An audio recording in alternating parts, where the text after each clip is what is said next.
Good morning. We saw the first individual that Paul mentions to the Philippians that he is wanting to connect them to, and that was Timothy. Now we have an individual that's only referenced in the letter to the Philippians. His name is Epaphroditus. And from verse 25 of chapter 2 to verse 30, we have him mentioned. I want to read you verse 25 and make a comment about one specific thing regarding ministry.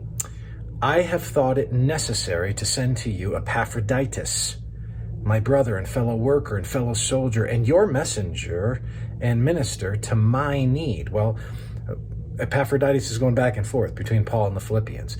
He's come bearing support for Paul's ministry, and now Paul is sending him back to them on his behalf. And so Epaphroditus is kind of this go-between, right?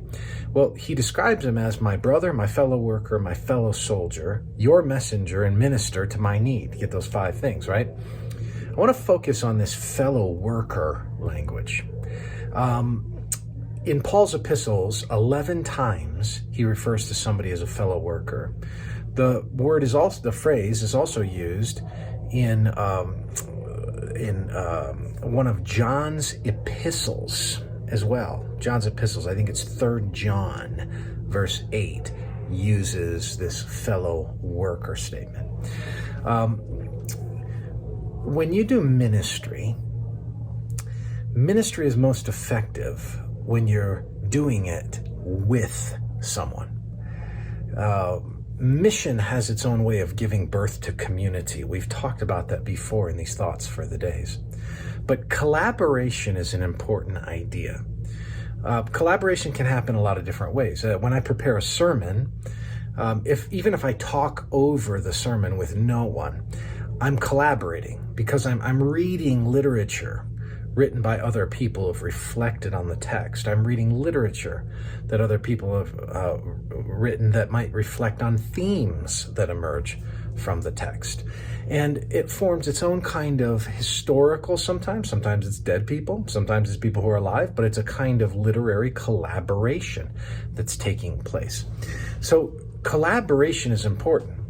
But even beyond a kind of study like that, collaboration, when you invest in ministry where you're working with people and you're investing in discipling and you're pouring into ministry of teaching or you are serving others, you're always better when you're together, when you're doing it with someone.